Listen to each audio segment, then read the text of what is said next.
Natural Resources, Regional Office Number 5, ang programang Kapalibutan Ta at Tamanon Ta. Kapalibutan Ta at Tamanon Ta. Programang magtataonin informasyon asin kaaraman, manungod sa satuyang kapalibutan, asin sa mandato kan Department of Environment and Natural Resources. Kapalibutan Ta at Tamanon Ta. Ngunyan, ang sa indong makakaibahan.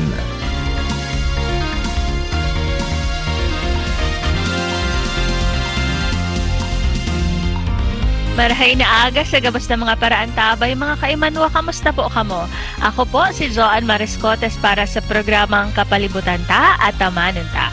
Makakairibanan nindo kami ngunya na Webes, Petsa 16, kang bulan kang Pebrero, taon 2023. Mapaabot kami sa indo ng mga impormasyong may kinaaraman sa pang-urual daw na buhay bilang sarong namamanwaan na nagmamakulog sa satong kapalibutan. Para sa inyong mga kapotan, mag-upod sa station sa 4805509 puon alas 11 sundo alas 12 ning pagkaudto kada Miyerkules o sa CP number man po na Globe 0917-7984808. Ulitin ko po 0917-7984808 o kaya pwede man na magdulok sa samuyang opisina Lunes sundo Biyernes po na alas 8 sundo alas 5 ning hapon. Asin pwede man na magpadarakan sa inyong mga kahapotan o mga suhestyon sa samuyang opisina na makukuha sa Regional Center Site Rawis, Legazpi City. Kami sa Indoma na aantabayan sa internet asin sa Facebook page kang DZGB. Ang DENR Munyan. Ang DENR Munyan. Mga pangyayari asin aktibidades sa implementasyon kan mga programa kan Department of Environment and Natural Resources, lokal asin nasyonal. Anion ang sa indong tagapagbareta.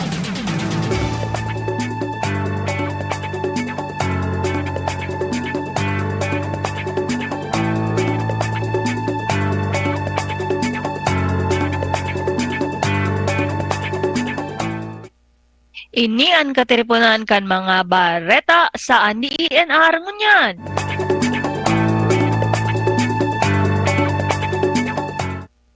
LGU Placer nagresibi nin special patent.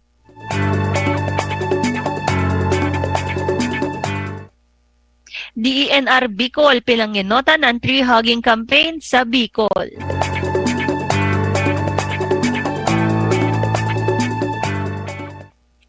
Advokasya para sa kapalibutan pinapakusog kan DENR.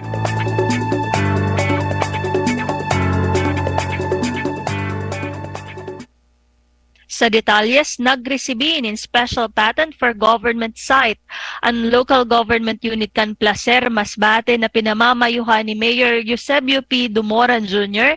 kan Pebrero 13 sa Municipal Hall, Placer Masbate. Pinanginotan ni Masbate Provincial Environment and Natural Resources Office o Penro Benito B. Salazar asin Mobo Senro Jean V. Imperial ang awarding kaiba ang ibang personahes kan DENR Masbate. Ang awarding kan special patent parte kan handog titulo na programa kan DENR. Obheto kan programa na maparikas ang pagproseso asin pag-issue nin patents sa mga kwalipikadong individual para makatabang sa ekonomiya. Ang DENR Bicol sa pamamayo ni Regional Executive Director Red Francisco E. Emilia Jr.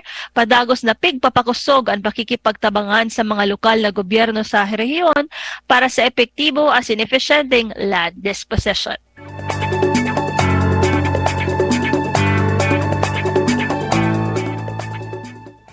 Mientras tanto, pinanginotan kan mga opisyales as empleyado kan DENR sa pamamayo ni OIC Regional Executive Director Francisco Emilia Jr. Seso 3, Penro Camarines Sur sa pamamayo ni Penro Ronel B. Astor, Senro Sipukot sa pamamayo ni Senro Eduardo C. Ampongan na si mga miyembro kan Protected Area Management Board o PAMB kan Libmanan Caves National Park ang tree hugging campaign kan Pebrero 14, 2023. Ang aktibidad isinagibo matapos ang first quarter PAMB meeting kang LCNP asin ini pagsuporta man sa kampanya na inilunsar kan DENR Forest Management Bureau. Ang kampanya pinompromoter ang mga benepisyo kan pangataman sa mga kahoy asin sa satuyang kapalibotan. Dagdag padigdi, obheto kan kampanya na mapakusog ang kaaraman kan mga namamanwaan sa importansya kan tree hugging movement. Ang kampanya base man sa Chipko movement kan dekada 70 na nagtaong duon kan interdependence kan mga tao asin kapalibotan.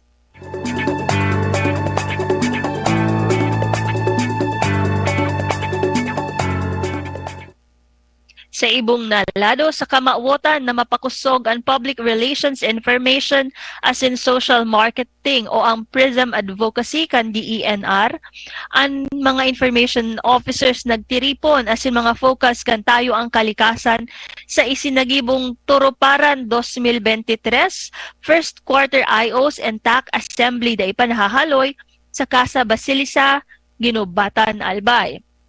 Ang Turuparan pinanginotan kan Regional Strategic Communications and Initiatives Group na iyo ang may mandato na mag-implementar kan communication as in stakeholder relations kan DENR Bicol.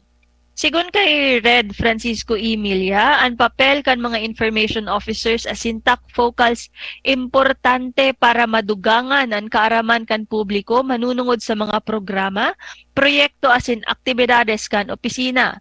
Dagdag pa niya na kaipuhan na sinda makapasitar para makatabang sa pag-implementar kan IEC na plano para sa 2023. Ini ang katiripunan kan mga bareta sa DENR ngunyan.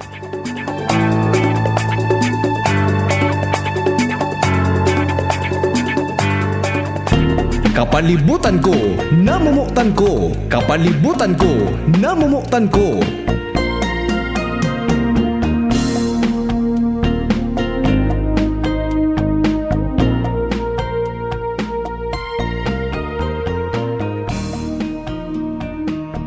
Sarong makakalikasang aldaw po sa giraray sa satuyang mga paraan tabay. Good morning sa mga pag-iriba ko digdi sa Regional Strategic Communications Initiatives Group kang DENR, kay Ma'am Ansi, kay Jade, asin kay Shelo. And good morning sa mga nangadangog sa tuya asin permi nakaantabay dyan po sa opisina kang Regional Executive Director, dyan man po sa opisina kang Management and Technical Services, dyan sa Penro Albay, asin Senro Ginubatan, asin syempre man sa mga nakaantabay sa tuya ngunyan sa Environmental Management Bureau.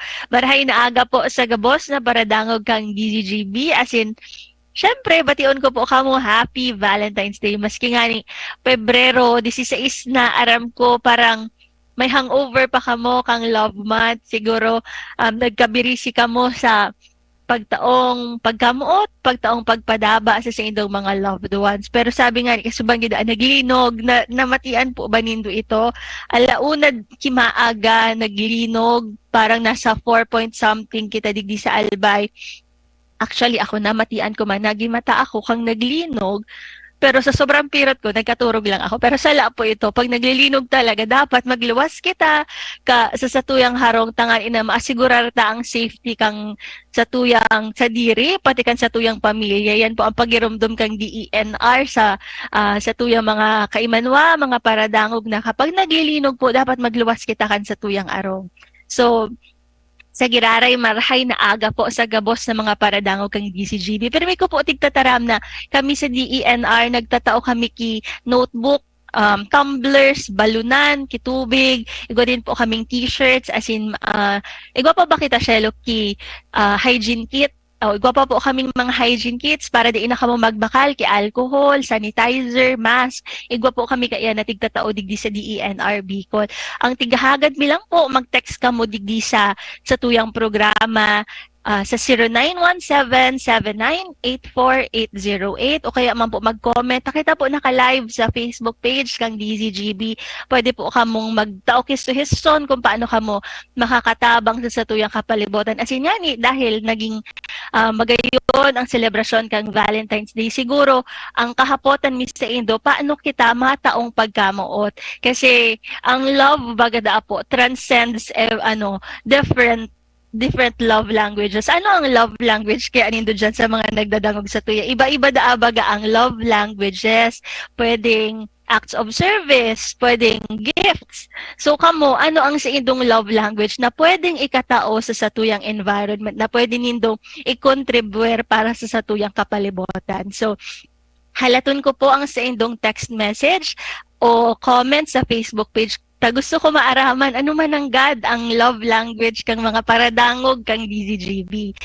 So, last week po na pag-urulayan ta digdi sa programang Kapalibutan ta at amanon ta ang mga programa, polisiya, asin mga accomplishments kang Penro Camarines Sur, asin nakaibahan ta nga ni ang mismong Penro kang Kamsur na si Penro Ronel Astor. Asin sa ngunya naman po pag-uurulayan ta, ano naman ang estado kang pigtatrabaho ngunyan sa EMB, ano ang sa indang programa, ano ang sa indang mga aktibidades. Kaya makakaibahan ta ang kumailing nindo ang magayon na Information Officer kang EMB na si Ma'am Jacinth Artacuyan.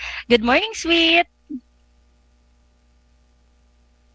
Ay, good morning, Joanne. Ayan, nag-ilingan naman kitang duwangon yan.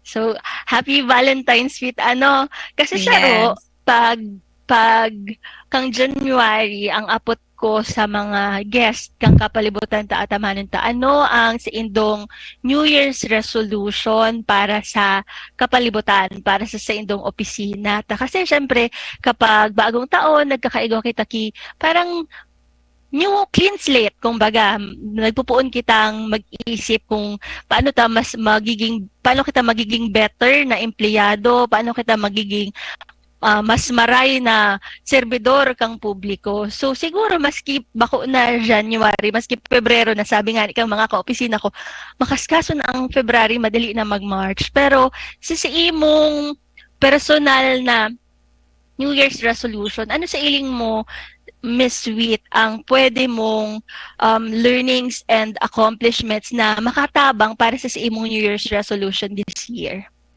Okay. Wow, parang pang pageant yung Miss question. Universe. Thank you for the question.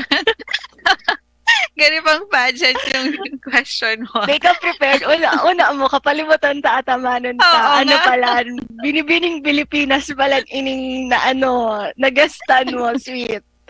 Okay, so doon sa New Year's resolution ko kasi more on personal kasi yung aking New Year's resolution. Pero when it comes to environment protection and conservation naman, gusto sana namin or ako na mas makuha ang atensyon ng ating mga kabataan lalo na sa pagprotektar kaining atong sarong harong lang ining atong mundo. So, ang ginigibon namon ngunyan, continuous so IEC namon, and then mga activities tabaga na makuha so attention ninda na ay dapat namon gibuhon ini para sa future generation din. Kasi kung nakikita natin ngayon, di ba, ang dami ng mga natural hazards na nangyayari na itong mga hazards na to or calamities is hindi natin maiiwasan. So, nakawawa yung future generation na kung ngayon ganito naka-intense yung mga na-experience natin, how much more yung mga future generation, diba? Kung wala tayong gagawin ngayon, kung walang action na gagawin ngayon, so kawawa. Nakakalungkot kung ano, or nakakatakot din, nakakabahala kung anong mangyayari sa future generations. Thank you very much. Sweet, tama ka. Kasi sabi mo nga ni, igwang mga disasters, may mga calamities na nag-aabot sa satuyang panahon, sa satuyang kapalibutan. Hapot ko lang, namatian mo ba? So, Lindol ka Subanggi? Actually, nadangog ta ka nga kanina na nagkaturog ka. Ako naman, na-feel ko na naglilindol na siya. Tapos, pakaramdaman ko lang muna siya. Sabi ko, okay. Tapos, inalat ko kasi diba dapat wag ka magpapanik, wag ka kaagad tumayo kapag naglilindol. So, hindi naman ako nagpanik. Inisip ko lang na gano'n na ba siya katagal. Tapos, nung nawala na siya, pinakiramdaman ko kung babalik pa ba siya para malaman ko din or makapag-decide ako ng next move namin ng katabi ko pa naman kanina yung baby ko. So, thankful na hindi naman na nagkaroon ng aftershock and medyo, though matagal siya, pero hindi siya ganun kagrabe compared sa Masbate. So, yun yung naramdaman ko din siya, nakakatakot din siya and nakita ko yung mga CCTV na finorward ng mga pinsan ko sa Masbate. So malakas talaga yung lindol doon sa kanila. Sweet, aram mo, na-comfort ako sa tigibo mo na talagang pinakiramdaman mo, tig-check mo kung ano ang next nagigibuhon mo. Ako, fail parenting ako, oh my God. Ako, di ko kinaya, pipirutan pala na ako. Pero, Makapirot nga na siya, pero sabi ko, kasi alauna nangyari. Oo. Pag-arag pa lang kaini, may mga awareness mo na, di maaram kung ano talaga ang next na pwedeng mangyari. Kaya dapat maging vigilant kita, mag-obserbar po talaga kita. Kaya siguro personalmente, sweet learning opportunity ito sa kuya na, hoy, dapat nag-asikaso ka, nagmata ka. Kasi, reminder sa tuya, lalo na kita ng mga parents, dapat riparuhon ta ang safety kang sa tuyang mga kaibahan sa harong. So, comforting ini na advice din. Pwede ta ining i-take as advice, ining tigibo ni Ma'am Sweet ta kuya na talagang tigpakiramdaman kung anta nga ni maadalan ta ang next ng gigibuhon. Yes, So, ma-assess mo kung anong next step. So, kanina sabi ko, wala naman na, back to sleep na. So, pasalamat din kita sweet na di kita talaga na dastroso digdi sa Albay, pero we are hoping for the safety kang mga kaimanwata dyan sa Masbate. Sana warang casualty So, igo po kitang nag-message sa tuyang Facebook Live, si Sir Eric Barado. Good morning po. Good morning man po sa imo, sir. Asin sa mga kaibahan mo dyan, sa imong harong, kung sa inbo ka mo nagdadangog kang DZGB. Ulitin ko lang, sweet, kasi sa mga texters apot ko kasubago na since Valentine's Day, dakol kitang iba-ibang love language. Ano ang pwede nindang itao or i-contribute or ipahiling na love language para sa environment? Ika, sweet, kung sa iling mo, ano ba ang love language mo? Igwa ka bang naiisip na para i-show mo ang love mo para sa environment? So, itong mga ginagawa natin na programs and activities sa DNR, isa na siya sa love language natin. Pero siguro, yung pinaka best na ginagawa ko sa environment is yung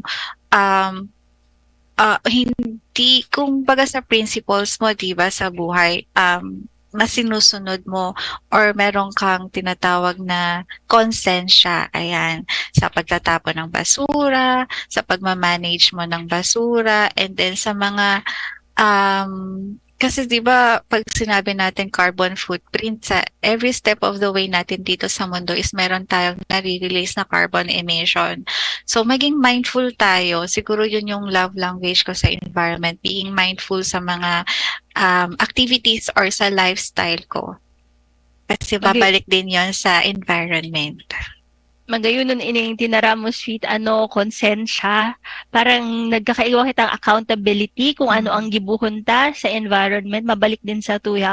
Because, diba, igwa talaga kitang parang golden rule na tigtuturo sa tuya kang elementary na do not do unto others what you do not want others to do unto you. So, arog din po kayan sa kapalibutan, abuta din na magbalik sa tuya. Kasi, actually, sweet, kita din naman ang nagsasuffer pag puno kibasura, ang mga water systems ta mabaha. Kapag naman nagparaputol kita, kahoy, mabaha pa din, magkakaigwang disaster, may floods and everything. So, magayon ining realization na dapat pala talagang maging accountable kita sa satuyang mga activities para sa environment.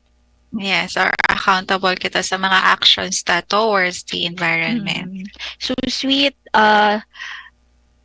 ang satuyang topic sa ngunya na aldaw, ang tungkol sa mga programa asin polisiya kang EMB.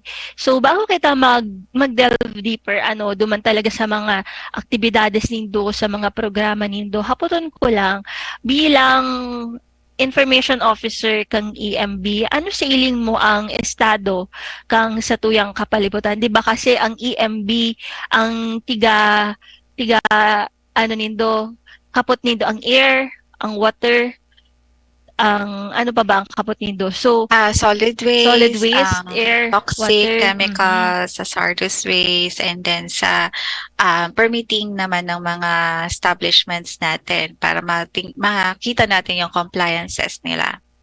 So, dahil kaini ang, kumbaga, ang jurisdiction kang EMB, ang kahapotan mi sa hiling bakang EMB Bicol, kamusta ba ang estado kan sa tuyang kapalibutan? Kung pag-uurunan ta kaya ang Bicol region, maganda pa ang satuyang status kang satuyang air, water. Pagdating naman sa solid waste, medyo may mga lapses pa rin tayo, may mga flaws pa rin tayo kasi nga yung pagmamanage ng basura is nasa tao.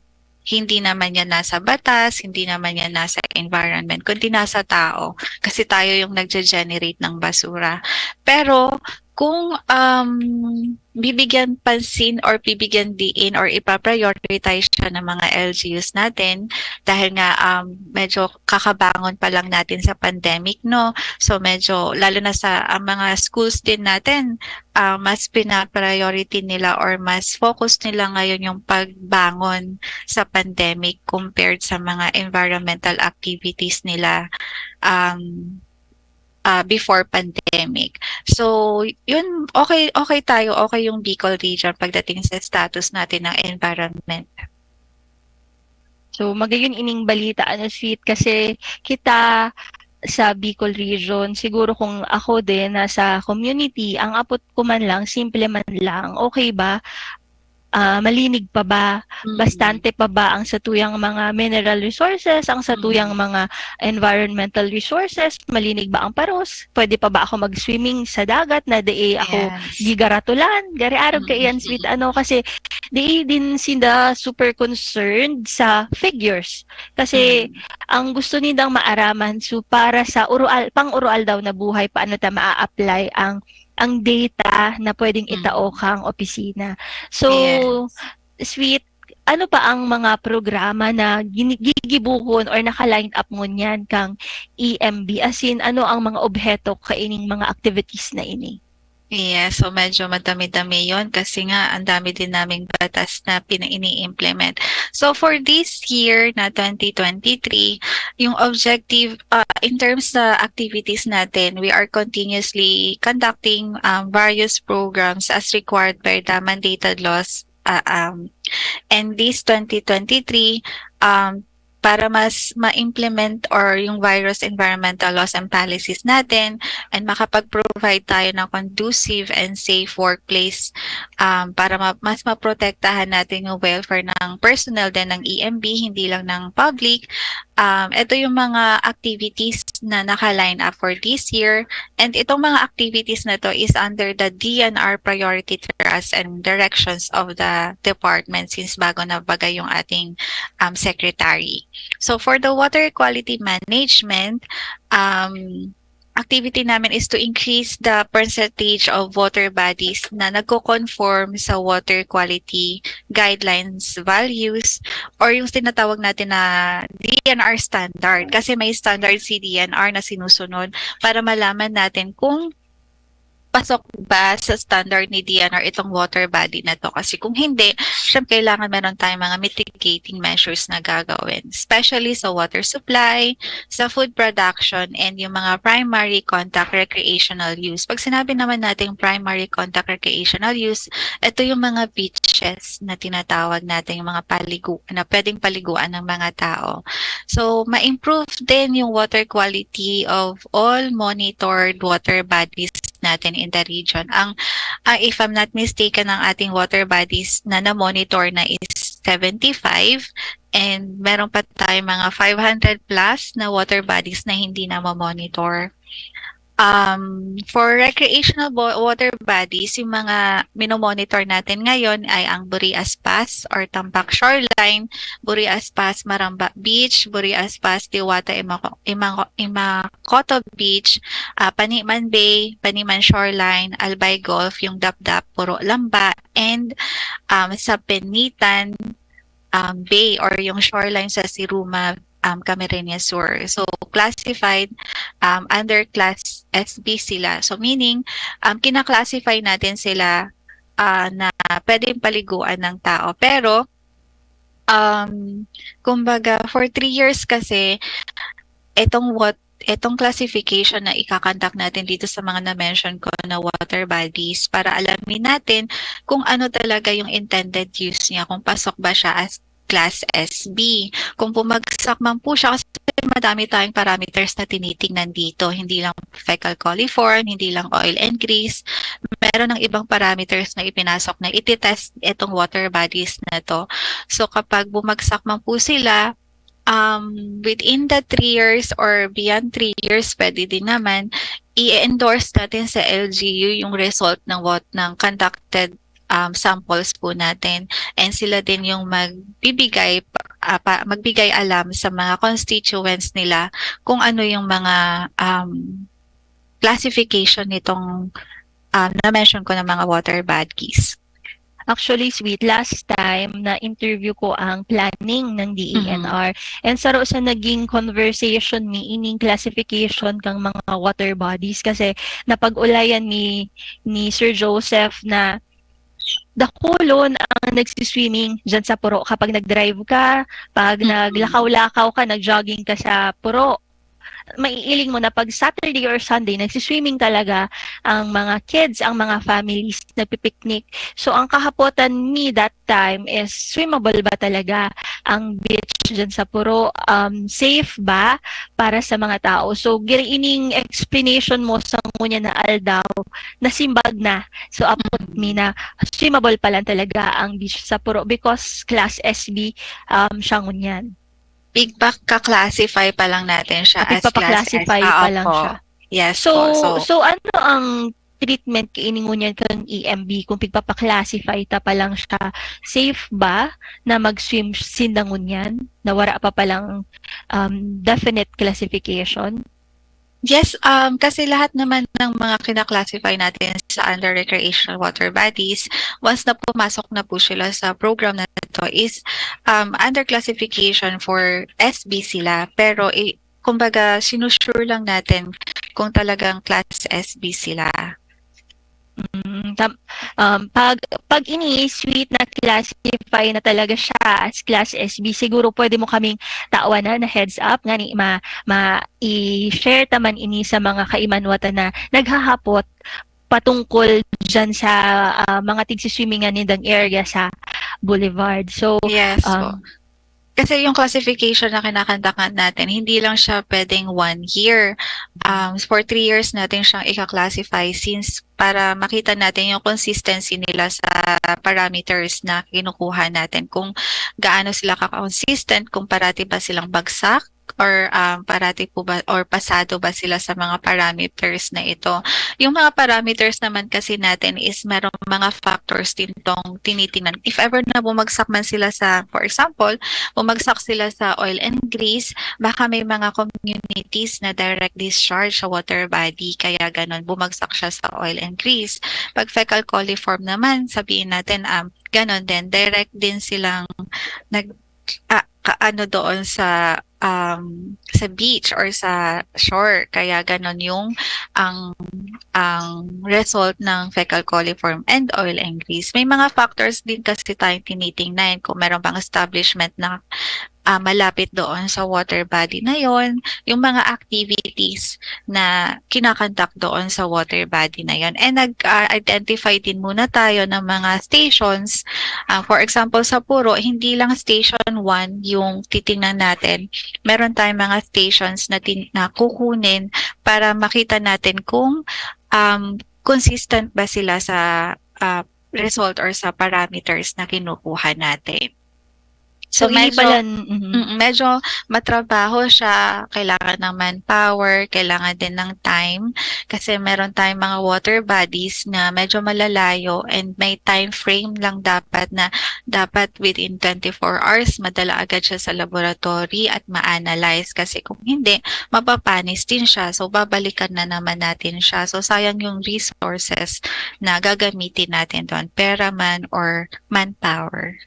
So, ang pag-assess pala niya, di pwedeng mabilisan. Talagang within the span of 3 years. So, ang concern mi, ang curiosity mi siguro sweet. Hain na kita sa puro. Hain na kita sa 3-year period na iyan na nuarin maluluwas ining classification kang puro beach. Kasi siguro kita kasi niya kung kita sa Albay, iyo ang naiiling tang pirming na agihan, na pirming transparent kita sa mga kumpira ang nagsiswimming dyan. So bago ini simbagon kang sa tuyang guest, na break po muna kita. Time check, it's 11:31 in the morning. An oras hatod sa Indukang. Eskelan. Sa Eskelan, mas gagaling ka. Silka Green Papaya Soap. Dahil ang tunay na sign ng pagpaputi, kita in as early as 7 days. Neozep, ang mabilis sa sipon at lahat ng sintomas nito. Neozep, mabilis, magaling. Phenylephrine HCl, Chlorpheniramine Maleate, Paracetamol Neozep Forte. Maggi Magic Sarap. Ang nagmamahal, nagmamagi. Aluminum hydroxide, magnesium hydroxide, Simeticon, Kremel S. Hyperbilis. Bilis. Bilis. Sa hyperacidity. In as fast as 5 minutes. Plemix Forte. Plemix Forte. Available in South Star Drug, Mercury Drug, and other drugstores nationwide. United Home First Sulfate Iron. Healthy blood, kaya may healthy glow. DENR Antabay. DENR Antabay.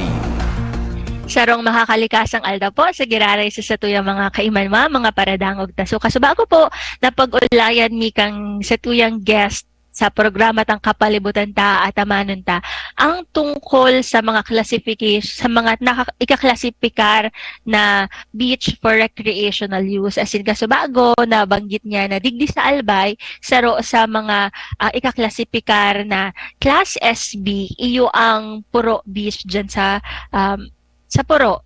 So, ang kahapotan ta, hain na kita ano ang estado, hain na kita pang sa tulong taon na ini na pagklasipikar kang puro beach.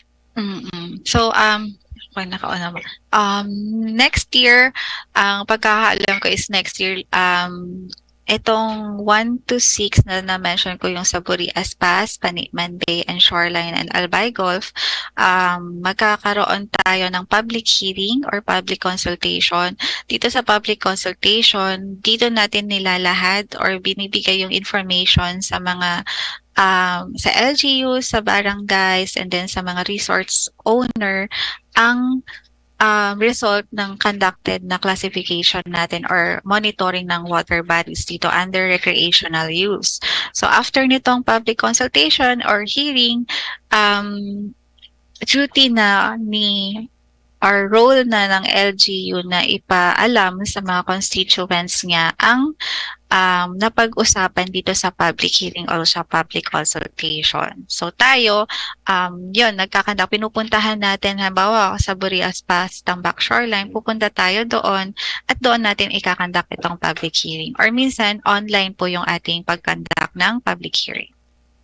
So good news ini, madali ta na pala maaraman kung ano talaga ang classification kang mga iba't ibang beaches na na-mention mo kasabago, Miss Sweet, pati ini kasabay na Puro Beach.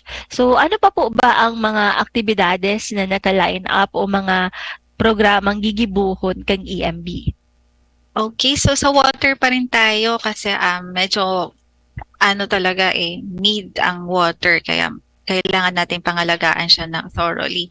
So for WACMA, for Water Quality Management Area, meron tayo si Buhi and si Naga River. So dito, nagkakandak din tayo ng water quality improvement and plans and programs for this year, and yung materialization of wastewater treatment facility for WACMA. So meron dito sa WACMA naman is meron tayong mga governing boards na tinatawag. Dito sa governing boards na to, nandyan yung mga LGUs, academe, NGOs, GAs, government agencies. So sila nag-usap-usap din sila, then nagkakaroon ng ordinances para ma-maintain or ma-improve itong water body ng Lake Buhi and Naga River. So yun po yung mga activities and programs natin for water. So mapunta na po ako sa air naman po, sa air quality management natin. So for this year, we continue to improve air quality naman sa ating region, especially doon sa mga highly urbanized and other major urban cities na within or below the ambient air quality guidelines values or yung tinatawag natin na PM10 and PM2.5 kasi itong mga particulate matter na PM10 and PM2.5 dito sa region natin, meron tayong equipment sa component cities, Sorsogon City, Iriga City, and Legazpi City. So itong mga particulate matters na to, ito yung mga kahit hindi talaga natin siya makikita or so kailangan siya ng equipment, gamitan ng equipment. And we also will be conducting operationalization of an adapt an ambient air quality management project and mag-establish din tayo ng command center para katulad nung sa EMB Central Office and a strategic plan to lessen naman yung conduct of air quality monitoring during weekends, Saturdays and Sundays to give time to rest and family. Kasi dito sa water and air talaga sa mga nagmo-monitor po, ang mga empleyado ng EMB is wala na halos ng weekend, wala ng family time since minsan talaga kahit Sunday is nagmo-monitor pa rin sila, nasa field pa rin sila. So kasi may need din naman minsan na kailangan talaga nilang lumabas. Okay, so yun po yung sa air. Mapunta po tayo sa EIA or the Environmental Impact Assessment naman po. Sa mga hindi po nakakaalam, ito po yung batas kung saan kukuha po tayo ng mga environmental compliance certificate and yung CNC or the Certificate for Non-Coverage. Ito yung may mga establishments na kung saan kailangan nilang kumuha nitong clearances po na ito bago sila mag-operate ng kanilang project. So, under this, conditions in the ECC should be project-based. And yung pag-streamline natin ng procedures and requirements sa ECC requiring yung mga IEE checklist sa application and mapasimplify ang procedures and ma-meet natin yung 20 working days requirement under RA 11032, yung ease of doing business. So, dito naman sa EIA kasi online naman yung application niya. So, wala na siyang face-to-face na kailangan mo makipag-usap or makita yung empleyado ng EMB.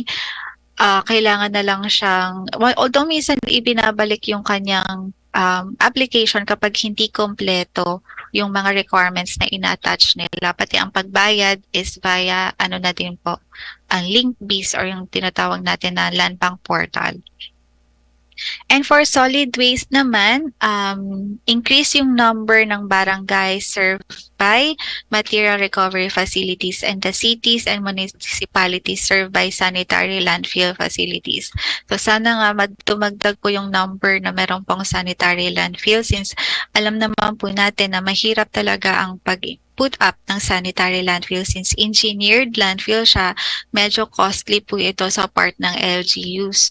And mapa-fast track po natin yung approval ng 10-year solid waste management plan and ma-monitor kasi may mga 10-year solid waste management plan approved na tayo dito sa Bicol. And parang ang gusto ng central office ngayon is tingnan or i-monitor yung compliance nila kung nasusunod ba itong plan na ito ng mga LGUs, yung mga approved na. Yung mga hindi pa approved, hanggang ngayon po is fina-fast track na nga po namin. Actually, meron pa lang po akong nakausap kanina na nasa Masbate din siya. Sabi niya, ganito pala sweet yung lintol sa Masbate. kahit daw natutulog ka na ng malalim is magigising ka daw talaga. So nandun sila ngayon para magbigay ng assistance, technical assistance sa isang LGU sa Masbate para ma-aprubahan yung kanilang 10-year solid waste management plan since dapat nga this year is lahat po ng 10-year solid waste management plan ng LGUs ay approved na. So for the administration naman po and infrastructure, dito sa office natin, sa office ng EMB. Sweet, wait. Yes Duman po. sa, 'di ba sa solid waste management, balita mi, igwa ka mong baagong programa sa pag-kolekta kang mga e-waste. Kamusta ining baagong programa kang EMB sa pag-kolekta kang e-waste? Kasi 'di ba tig-launch nindo ini last year. Mm. So siguro i-inform ta ang sa tuyang mga listeners na ang EMB tig-collect ang mga e-waste, as in paano mo masabing e-waste ini? Ang battery ba e-waste siya o bako siya e-waste?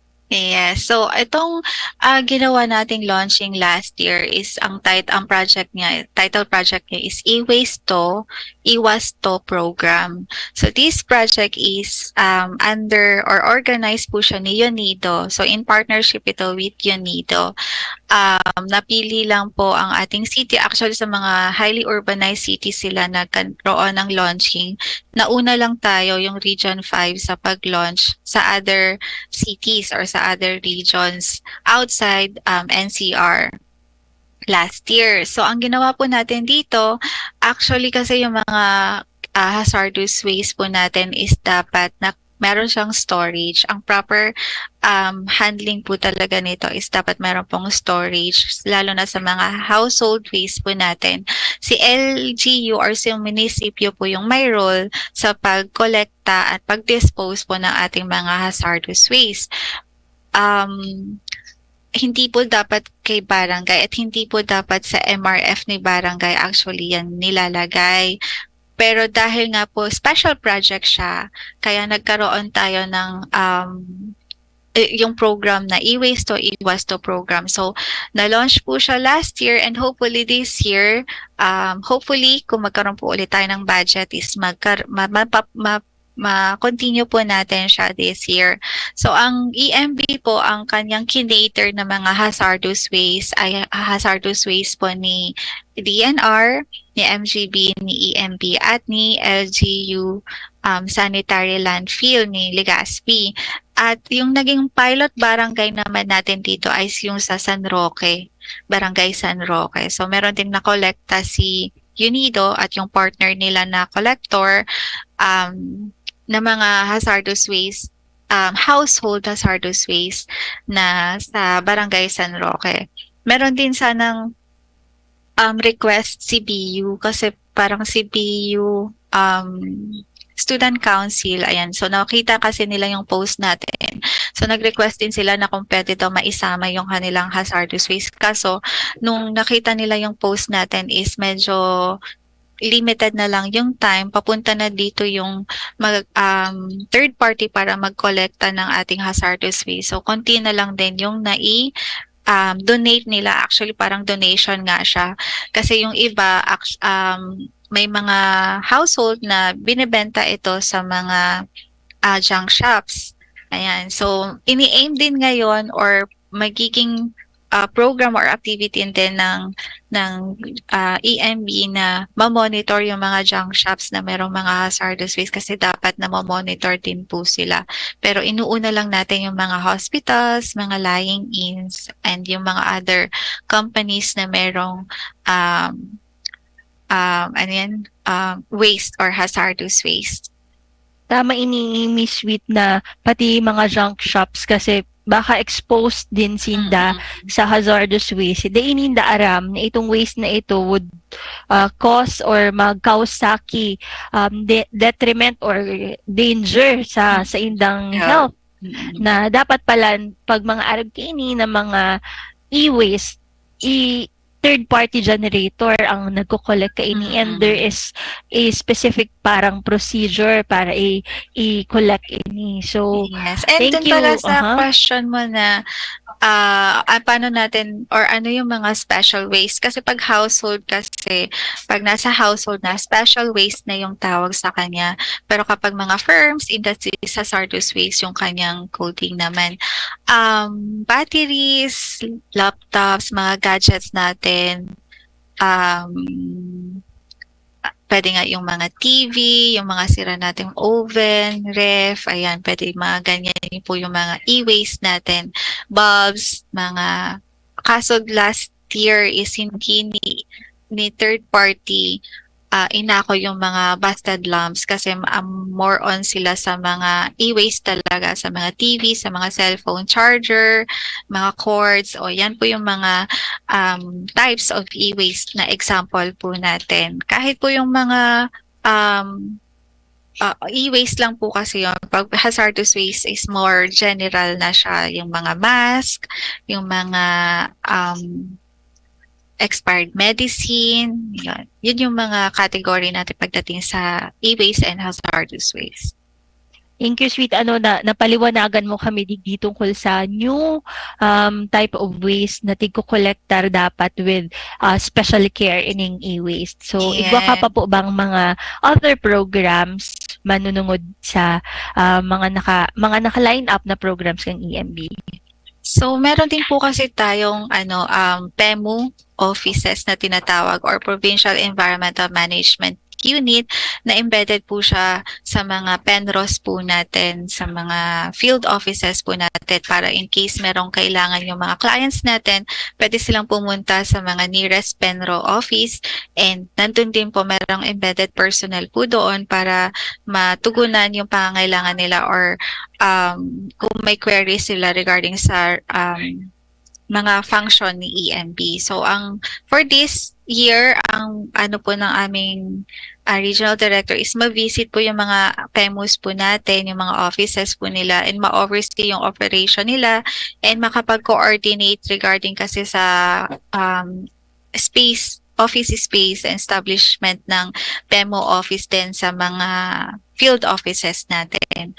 So, mas maganda po na merong field offices, maganda nga din po. Parang napag-uusapan din po na magkakaroon or maganda na magkaroon ng laboratory lalo na sa Masbate and sa Catanduanes para naman sa pag-analyze ng mga samples natin. Hindi na mapapanisan ng samples kasi meron ng laboratory or satellite laboratory pa yung tinatawag nila na gano'n. So hopefully lahat ng ito is magawa and then hindi magkaroon ng mga aberya lalo na sa mga natural disasters natin para patuloy yung ating pag-implement ng mga programs natin. Thank you, sweet. Kasi natawanan mo kami mental picture kung ano ba talaga ang mga gigibuhon kang EMB for this year 2023. So siguro sa kahapotan kang mga listeners na iyo dakulo na mga naka-line up na mga activities ang EMB, dakulo na positively dakol kitang targets. Pero kamo ba sa opisina nindo may mga na-encounter din kamo na pressing issues or problems na kinaambang kang EMB siguro for the past year, and kung igwaman paano na-resolve or na-resolbaran ang mga arog kaining bumps in the road or naging smooth sailing ba ang trabaho kang EMB? Yeah, so siguro talaga ang problem is na siya part na siya ng life, 'di ba? So hindi talaga siya mawawala. Hindi magiging exciting ang buhay kapag walang problem. Ganon din sa opisina 'yan, syempre.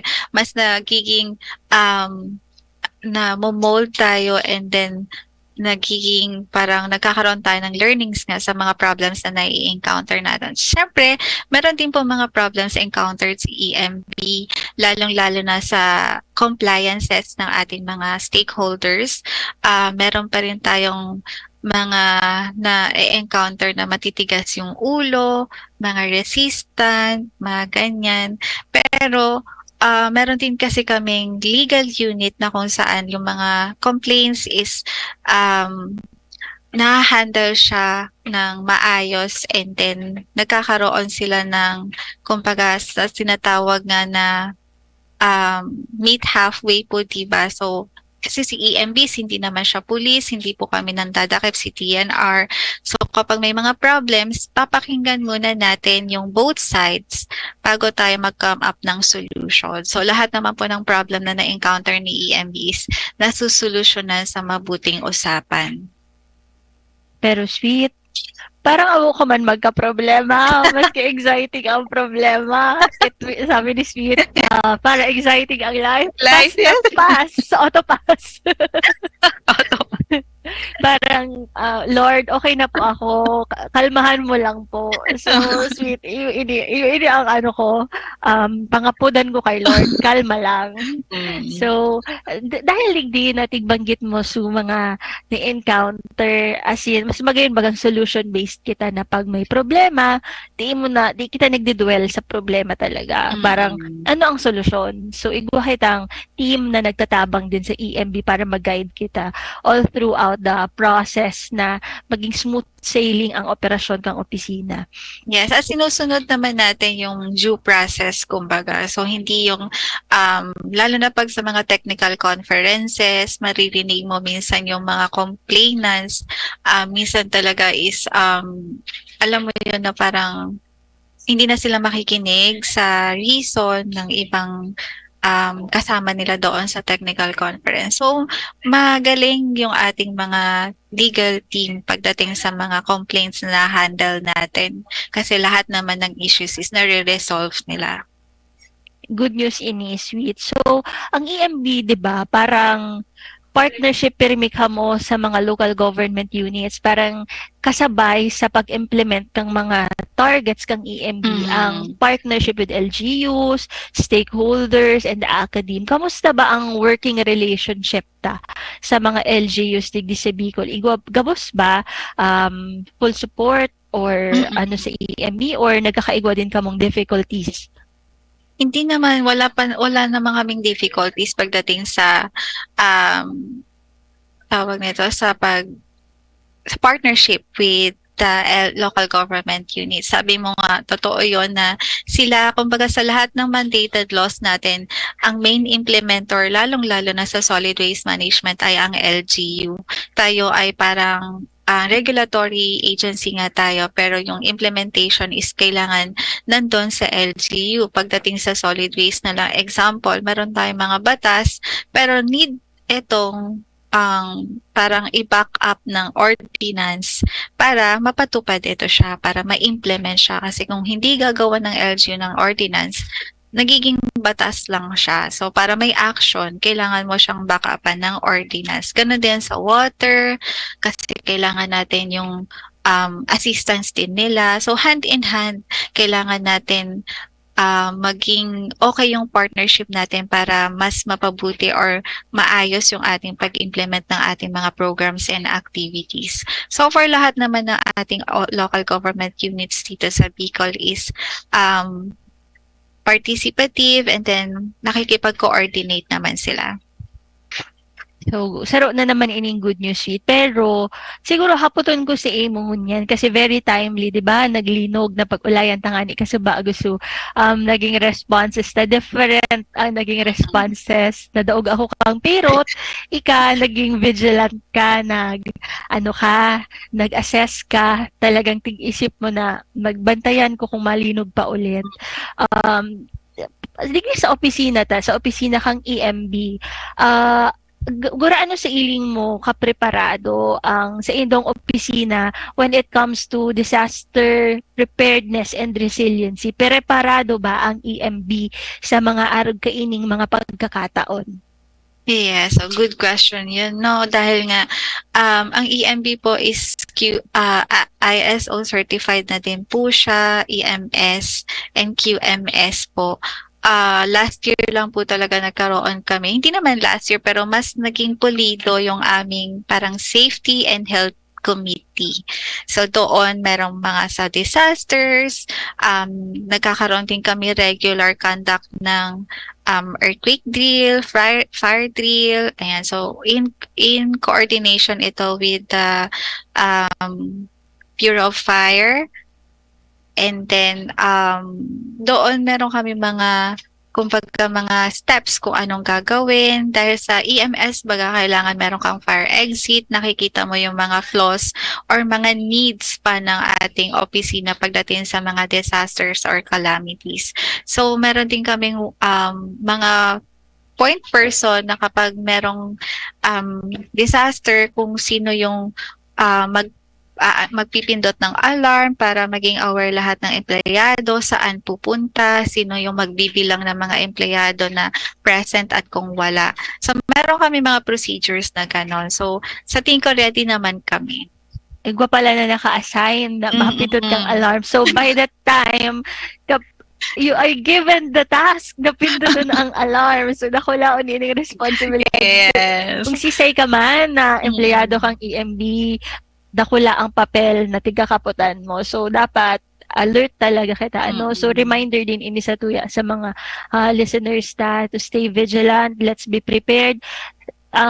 Kaso sa na-interview ko din sa disaster ng focal person, si Sir Ronnie, ang disaster resiliency focal mingon yan, na dapat pirmi palan kitang igwang go bag, na niya na duman sa mga parang supply ki food na malast for like pirang days, and alcohol, mga first aid kit, flashlight, gabos iyan pala, reminders na to. Maski ako personalmente oh my God, Joanne, anong giniwa mo? Dapat preparado ka. Actually, nung time na si Mayo, nung 2018, meron akong go bag. Kaso yun na, napanisa na siya and everything. Hindi ko na siya ngayon, kumbaga hindi ko na siya na-practice. Yun din yung, pagkukulang ko kasi dapat palang, parati mo siyang ina-update din yung mga laman ng bag na yon kasi malay mo, expired na. Ayan. Dara-dara, pa siguro mo go bag, ang laog pala, 2021 pasubulong. So, kita reminder mi po sa Indo, sana diinin do paglingawan na i-secure ang safety kan sa inyong pamilya. Ako dyan, personalmente, pipreparahon ko ining go bag kasi parang pag may mga arog ba ka ining sitwasyon sweet na pang pagising baga, na tigre-remind ka. So, siguro, meron din sa bawat bag, kasi different rooms, diba? So, hindi mo naman na agad maaasikaso yon. So, sa bawat rooms ninyo sa bahay, may go bag, meron din siyang pocket money kasi in case. Oh, iyo, tama ka. Reminder man agad ini. Mga pira. Sama na agad ang Sapat lang. 5K. Wow! Papapamasahe Pwede lang. ako magbisita sweet sa arong nindo. So, magayon ining additional na advice kang sa tuyang guest na si Miss Sweet na pwede man agad kaagantang pocket money enough para kita may pang-survive kung talagang mag-abot ining di ita man tiga asahan. Kasi pag mga disaster, gabos yan, di ita man tiga agad.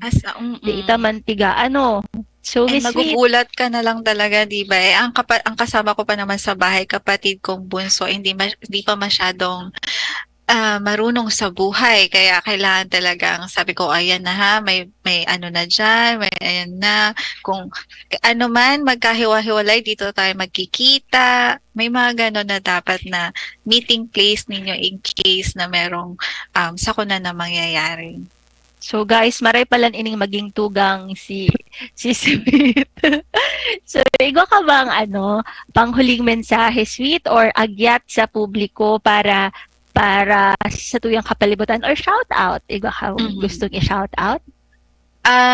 Sa parati kong kasing sinasabi talaga, kasi sa ngayon, ganun pa rin yung problema natin, di ba?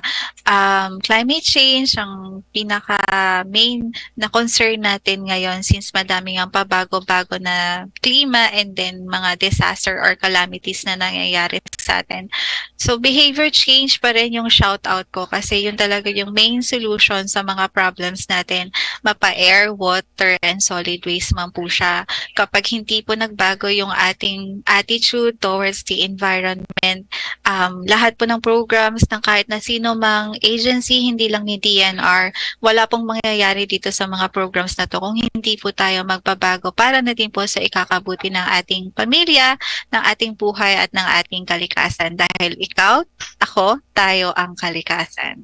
Wow, thank you very much, Ma'am Jacinth Takuyan. Siya po ang Information Officer kang Environmental Management Bureau. And kami nagpapasalamat kasi nag-guest ka sa satuyang programang Kapalibutan Ta at Amanunta. And we are very grateful din sa Indong Regional Director na si Engineer Maria Socorro A. Abu, PhD, sa pirming pagsuporta.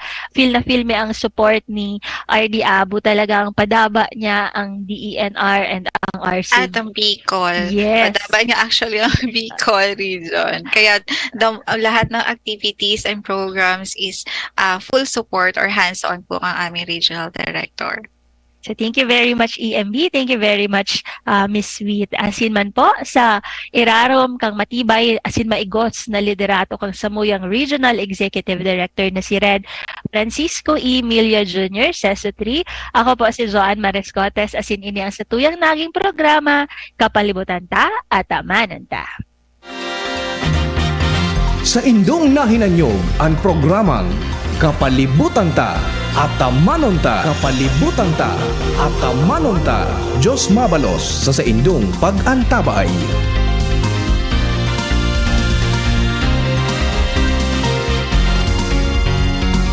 Kaya